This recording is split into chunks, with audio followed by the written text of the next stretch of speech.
मेरी बहन का बेटा शहर में पढ़ने आया तो मैंने उसे अपने घर पर रख लिया क्योंकि मैं अकेली होती थी। पति मुल्क से बाहर होते थे। पति से बात की तो वो मान गए। मेरी बहन का बेटा मेरा बहुत ख्याल रखता था। बाजार से कुछ भी लाना होता तो वो ला देता। फिर मैं एक दिन बीमार हो गई और फिर मेरी बहन का बेटा कहता कि अब आप आराम करना। रात को वो मुझे दूध के साथ दवा खिलाकर चला जाता। जब सुबह उठती तो मुझे बहुत सुकून होता। एक दिन मेरे पेट में बहुत दर्द हो रहा था। डॉक्टर के पास गई। डॉक्टर ने कहा कि तुम गर्भवती हो। मेरी तो जान निकल गई और आसमान मेरे सर पर आ गिरा। मैं आश्चर्य से डॉक्टर की शक्ल को देख रही थी जो मुझ पर ऐसा धमाका कर चुकी थी कि मेरी सोचने और समझने की क्षमता ही खत्म हो चुकी थी। मुझे ऐसा लग रहा था कि मुझ पर आसमान ही आ गिरा हो। ऐसा कैसे मुमकिन था?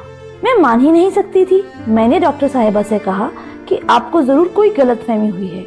मुझे सिर्फ पेट दर्द की शिकायत है। वो मुझे देखकर मुस्कुराने लगी और मेरे सामने मेरी रिपोर्ट रख दी। कहने लगी कि 3 साल से तो आप मुझसे इस चीज का ट्रीटमेंट करवा रही हैं। अब आपको अल्लाह ने खुशखबरी सुनाई है तो आपको उनका शुक्रिया करना चाहिए। बेयकीनी से काम नहीं लेना चाहिए। मैं अपनी रिपोर्ट देखकर बदहवास हो गई थी। मुझे नहीं मालूम था कि मेरी जिंदगी में ऐसा भयानक मोड़ आ जाएगा। मैं तो सुनकर ही चकरासी गई थी। मेरी शादी को 4 साल हो चुके थे। मेरे शौहर की नौकरी बाहर के मुल्क में थी। वो साल में बस चंद महीनों के लिए ही पाकिस्तान आते थे और उस वक्त मेरी ख्वाहिश थी कि उस दौरान मैं उम्मीद से हो जाऊं ताकि मेरा दिल बच्चे में लग जाए। लेकिन हर बार मुझे मायूसी का ही मुंह देखना पड़ता था। लेकिन अभी तो वो परदेश में थे। मैंने डॉक्टर से कुछ न कहा, अपनी रिपोर्ट पकड़ी और मरे मरे कदमों से बाहर आ गई। मेरे दिमाग ने उस वक्त बिल्कुल काम करना बंद कर दिया था। ये कैसे हो सकता है? मैं और माँ। मेरे घर से क्लिनिक का रास्ता बस एक गली की दूरी का था, लेकिन मुझे अपने कदम इतने भारी लग रहे थे जैसे मेरे कंधों पर कोई बहुत भारी बोझ डाल चुका हो। हम 2 ही व्यक्ति थे। घर में दूसरा तो कोई था नहीं। एक मैं और दूसरा माजिद, मेरी बहन का बेटा। मेरा दिमाग मुकम्मल तौर पर सोचने से कमजोर हो चुका था। क्या सोचती, कैसे सोचती? माजिद मेरा सगा भांजा था, मेरी सगी बहन का बेटा।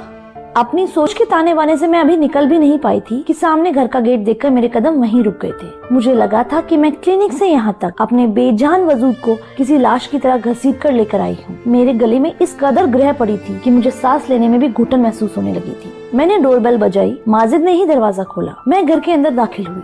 मुझे देखकर वो मुस्कुराने लगा। मेरे घर के अंदर दाखिल होते ही वो कहने लगा, खाला आज आपने आने में इतनी देर कर दी। मैंने पहले तो आपका खाने पर बहुत इंतजार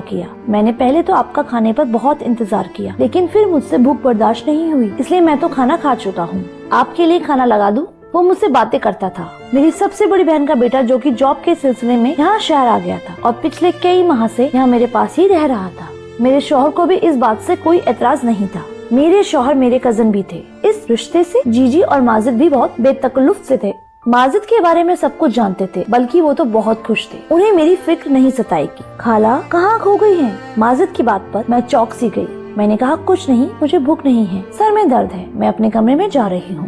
मैं माजिद से यह कहकर अपने कमरे में चली गई। अपनी रिपोर्ट दराज में रखी और अपना बेजान वजूद लिए बेड पर बैठ गई। मेरी सोच खत्म हो चुकी थी। माजिद मेरा सगा भांजा था, मेरी बहन का बेटा। उसके बारे में मैं ऐसा सोच भी नहीं सकती थी। मैं बहन भाइयों में सबसे छोटी थी और आपा सबसे बड़ी। जब उसकी शादी हुई मैं उस वक्त 8 साल की थी और जब आपा के घर माजिद पैदा हुआ मैं 10 साल की थी। मेरे आपा का ससुराल काफी मजहबी था। 5 वक्त नमाज पाबंदी से पढ़ी जाती थी और माजिद भी नमाज मस्जिद में जाकर ही अदा करता था। ना मुझे अपनी आपा की तबीयत पर शक था और ना ही माजिद के किरदार पर शक कर सकती थी। लेकिन जो रिपोर्ट मेरे हाथ में थी, मेरा सारा शक माजिद पर ही जा रहा था, क्योंकि मेरे और माजिद के अलावा घर में कोई तीसरा आदमी था ही नहीं जिस पर मुझे शक होता। मैं अपना सर दोनों हाथों में लेकर बैठ गई। मुझे याद आने लगा कि पिछले कई दिनों से माजिद मुझे दूध के साथ दवा देता, जिसे खाकर मैं गहरी नींद में सो जाती और सुबह जब मैं उठती तो मैं बहुत खुश होती हूँ। क्या माजिद मुझे नींद की दवा देता है और मेरे सोने के बाद कुछ करता है? टिप टिप आंसू मेरी आंखों से गिरने लगे। मेरे गले में आंसुओं का गोला था जिसकी वजह से मेरे अंदर घुटन सी बढ़ती जा रही थी। क्या सगे रिश्ते इतने नापायदार हो चुके हैं कि हवस के आगे कुछ भी नजर नहीं आता? मैं उसकी खाला हूँ, यानी कि माँ की बहन, मतलब माँ ही हुई। वो मेरा खास है, मेरा उससे पर्दा भी नहीं है। कैसे वो मेरे बारे में ऐसा सोच सकता है? कैसे उसका दिल उस गुनाह के लिए मान सकता है? मैं बहुत रो रही थी। इसका अंदाजा शायद कोई लगा ही नहीं सकता था जो मैं सह रही थी। एक नाकाबिले बर्दाश्ती हालत थी। मुझे याद आने लगा कि जब वो बचपन में आपा के साथ में होता था तो मेरी गोद में आ जाता था। अपनी तोतली जुबान में मुझे खाला के बजाय ताला ताला कहता था। मैं सबसे छोटी थी और वो आपा की सबसे पहली औलाद। इसलिए मायके में उसका सबसे ज्यादा वक्त मेरे साथ ही गुजरता था। तब मेरी शादी होने वाली थी, तब वो नया नया कॉलेज में गया था। मुझे मजहर के नाम से बहुत चिढ़ा करता था, कहता था कि आप इतनी खूबसूरत मनमोहिनी सी हैं, और वो एक लंबे चौड़े गबरू जवान से, और ऊपर से है भी बहुत गुस्से वाले। खाला, मजहर अंकल आपके साथ बिल्कुल सूट नहीं करेंगे, आपके लिए तो कोई मुझ जैसा स्मार्ट सा लड़का अच्छा लगेगा। हर वक्त वो मुझे मजहर के हवाले से छेड़ता रहता, हंसता रहता, मजाक करता था। मैं उसे बस घूरती रहती थी, और मेरी और उसकी अंडरस्टैंडिंग भी बहुत अच्छी थी। जब वो यहाँ आया था, मुझसे देर रात तक बातें करता रहता था, हंसता था, मजाक करता था। अब भी यही कहता है कि मुझे लगता है कि मजहर अंकल ने प्रदेश में किसी मीम से शादी कर ली है, तभी तो वापस आने का नाम नहीं लेते। जब मैं उसे गुस्से से घूरती तो हंसने लगता। उसे देखकर कभी मुझे ऐसा नहीं लगा था कि वो मेरे साथ ऐसी घटिया हरकत भी कर सकता है। मैं इन्हीं सोचों में गुम थी, तभी माजिद मेरे दरवाजे पर दस्तक देकर अंदर आ गया। अब भी उसके हाथ में दूध का गिलास और मेडिसिन थी। वो बड़े नॉर्मल अंदाज में मेरे सामने बैठ गया, लेकिन उसके बेड पर बैठते ही मैं खौफ से पीछे हट गई, जैसे ना जाने वो क्या कर देगा। और ये जाहिर सी बात थी, जो कुछ भी डॉक्टर से सुनकर आ रही थी। मेरी जगह उस वक्त कोई भी होता, वो भी ऐसे ही खौफ में आता। मैं अकेली उस वक्त माजिद के साथ उस घर में मौजूद थी। वो मुझे यूँ डरा हुआ देखकर हैरान हो गया था। क्या बात है खाला, आप इतना घबरा क्यों रही हैं? सब खैर तो है ना? ये दूध पीजिए और आराम कीजिए। माजिद ने मेरी तरफ दूध का गिलास बढ़ाया। मैंने ग्लास उसके हाथ से लेकर साइड पर रख दिया और सख्त लहजे में उनसे कहा, जाओ यहाँ से, मुझे नींद आ रही है। क्योंकि मैं जानती थी अब वो मेरे पास बैठकर अपने ऑफिस के किस्से सुनाएगा, और जब तक मेरी आंखें नींद से चूर न हो जाएंगी वो उठकर बाहर नहीं जाएगा। मेरे सख्त लहजे पर वो घबरा सा गया, कुछ हैरान भी था। क्या बात है खाला, आपकी तबीयत तो ठीक है? शायद मेरे रूखे लहजे से वो परेशान हुआ था। मुझे उस पर और भी गुस्सा आने लगा। कैसे कैसे ड्रामे वो मेरे सामने रच रहा था, जैसे बहुत मासूम हो, अनजान हो, बहुत नेक हो। पहले तो मेरा जी चाहा कि एक जोर से थप्पड़ उसके मुंह पर मार डालूं और फिर अपनी रिपोर्ट उसके सामने दे मारूं। देखो तुम्हारी शराफत का सबूत, और उसको धक्के देकर बाहर निकाल दो। लेकिन मैं चाहती थी कि उसे रंगे हाथों पकड़ूं, वरना वो मुकुर जाएगा। मेरे सर में दर्द है, मुझे तो बिल्कुल जगाने के लिए मत आना, मैं सोना चाहती हूँ। मेरे उकड़े लहजे के सामने वो चुप सा था और उठकर कमरे के दरवाजे तक चला गया। आप आराम करो, और हाँ, दूध जरूर पी लीजिएगा, खाना भी नहीं खाया हुआ है आपने। मुझे दोबारा से दूध पीने को कह के वो कमरे से बाहर चला गया। मैं वही तो जानना चाहती थी कि दूध और दवा खिलाकर ये कौन सा घिनौना खेल मेरे साथ खेलता है। मैंने वो दूध का गिलास लिया और उसे खिड़की से बाहर फेंक दिया, जो बाहर गली की तरफ खुलती थी, और मेडिसिन भी दराज में रखकर लाइट बंद करके कमरे में सो गई। अब मुझे उस वक्त का इंतजार था जब माजिद मेरे कमरे में आता है। 1 घंटा गुजर चुका था, लेकिन मेरे कमरे में कोई नहीं आया। उसका इंतजार करके तंग आ चुकी थी और मुझे नींद भी आने लगी थी, इसलिए सोचा कि खुद ही देखाऊं कि वो क्या कर रहा है। मैं उठ के अपने कमरे से बाहर निकली तो आंगन भी खाली सा था। सामने का कमरा माजिद का था। मैंने धीरे से जाके जब उसके कमरे का दरवाजा खोला तो मेरे होश ही उड़ गए। मैंने उसके कमरे का दरवाजा धीरे से बंद कर दिया और दबे पांव अपने कमरे में आ गई। मेरे जहन में वो वाकयात गुजरने लगा जब आपा का मुझे पहली बार फोन आया था। कहने लगी, माजिद शहर में नौकरी करना चाहता है, लेकिन तुम जानती हो कि मैं इस हक में नहीं हूँ कि उसे हॉस्टल में रहने की इजाजत दूं। कई किस्म के नौजवान होते हैं, मेरा माजिद सीधा साधा सा है, कहीं गलत लोगों में न फंस जाए, सिगरेट और दूसरे नशों का आदी न हो जाए। तुम तो जानती हो कि हमने कैसे उसकी देखभाल की है।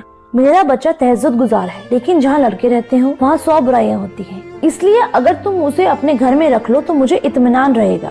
उस वक्त तो मैंने बड़े ही फिराक दिली दिखाते हुए हामी भर ली थी कि माजिद मेरा भांजा ही नहीं बेटा भी है। जाहिर है वो मेरा सगा भांजा था और भांजे और बेटे में कोई फर्क नहीं होता।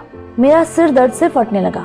मेरा भांजा उस वक्त अपने कमरे में बैठा सिगरेट पी रहा था। मेरी तरफ उसकी पीठ थी, इसलिए वो इस बात से अनजान था। मेरी आपा दिल की मरीज है। अगर वह सच जान जाएगी माजिद ने मेरे साथ क्या किया है, शायद सुनते ही मर जाएगी। लेकिन मैं सोच सकती थी कि माजिद को सुबह ही कह दूंगी कि वो अपने रहने का इंतजाम कहीं और कर ले।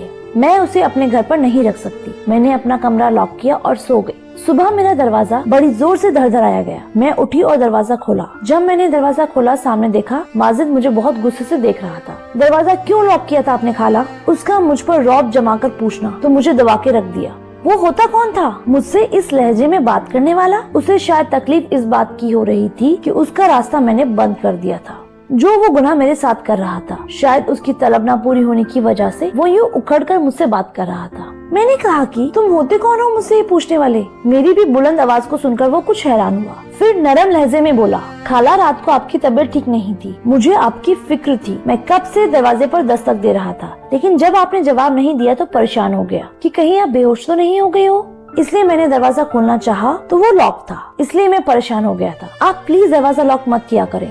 मुझे उसकी झूठी फिक्रमंदी और दिखावे की परेशानी देखकर बहुत गुस्सा आया।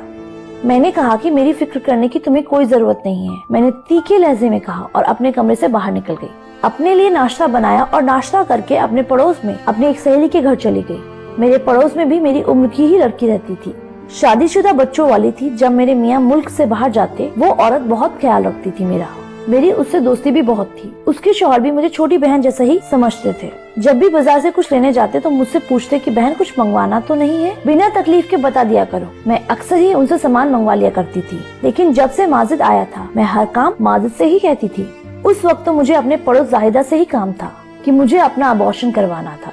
मेरे मियाँ 2 माह बाद आने वाले थे। मेरे पास इस गुनाह को खत्म करवाने के अलावा कोई दूसरा रास्ता ही नहीं था, लेकिन मुझे ये नहीं समझ आ रहा था कि जाहिदा से कहूँगी क्या। ना जाने वो मेरे बारे में क्या सोचेगी, लेकिन मुझे किसी न किसी औरत की तो जरूरत थी, वो भी बिना सच बताए। मुझे यह कदम उठाना ही था, क्योंकि अगर आपा को मैं सच बताती हूँ तो वो सह ना सकती। अगर शौहर से सब कुछ कहती हूँ तो वो मुझे कभी अपनी पत्नी न मानता, मेरा घर बर्बाद होकर रह जाता।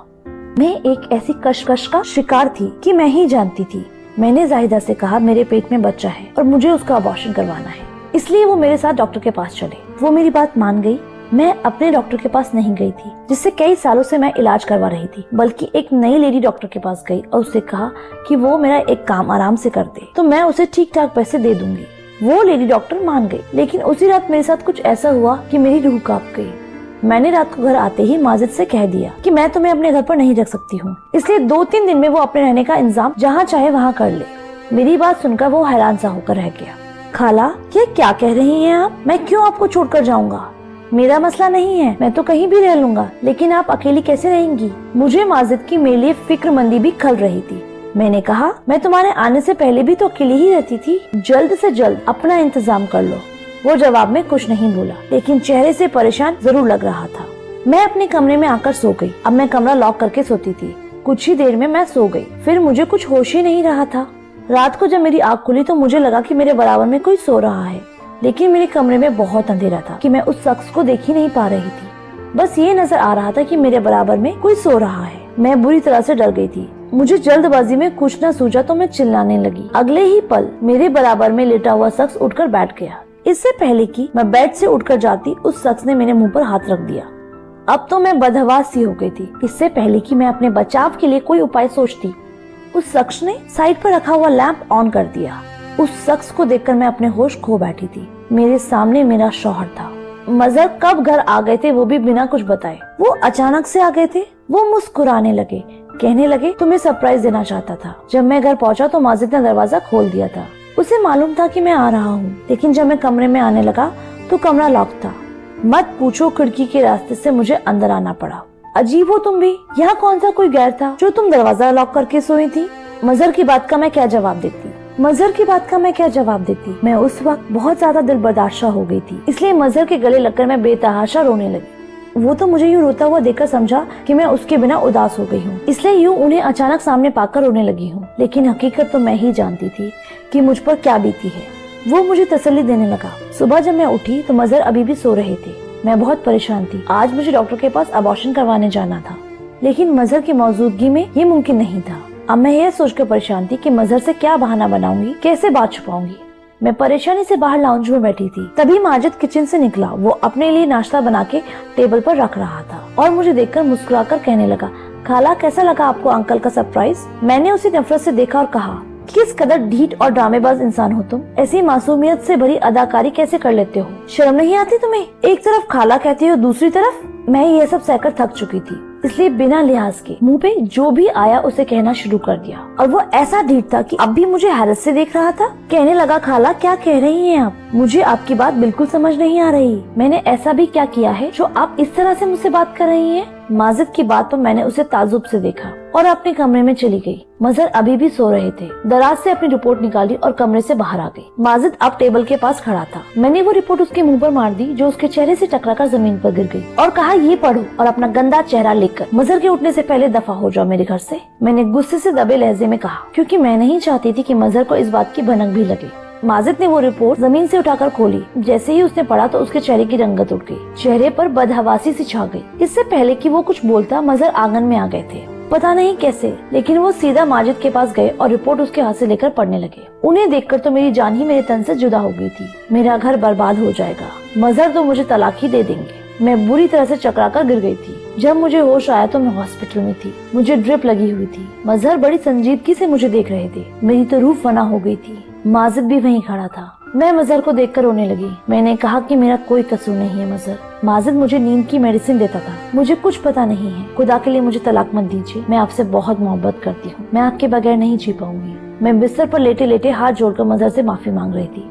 वो मेरे पास आए, मेरे जुड़े हुए हाथों को अपने हाथों में लिया और कहने लगे, तुम परेशान मत हो, मैं तुम्हें नहीं छोड़ूंगा। मैंने तुम्हारे सारे टेस्ट नए सिरे से करवाए हैं। तुम प्रेग्नेंट नहीं हो। शायद किसी और की रिपोर्ट तुम्हारी रिपोर्ट से बदल गई थी। ना तुम गुनहगार हो और ना ही माजिद ने ऐसा कुछ किया है। तुम उसके किरदार पर शक मत करो। बस एक अलग रिपोर्ट के अदल बदल है। यह सब गलतफहमी है। माजिद की तरफ जब मेरी नजर पड़ी तो वो रो रहा था, बिना आवाज के आंसू बहा रहा था। मुझे देखकर मेरे पास आ गया, कहने लगा, खाला आपने सोच भी कैसे लिया कि मैं ऐसा कर सकता हूँ, वो भी आपके साथ। मैंने अपनी माँ में और आप में कोई फर्क नहीं देखा। मैंने तो कभी किसी गैर लड़की को भी नजर उठाकर नहीं देखा, तो आप मेरी माँ की जगह हैं।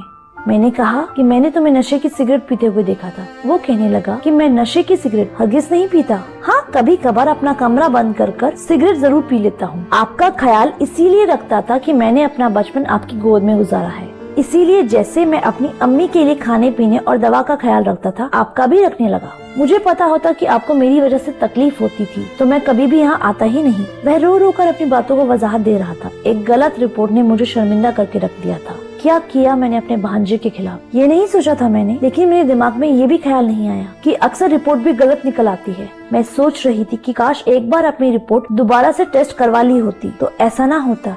धन्यवाद दोस्तों।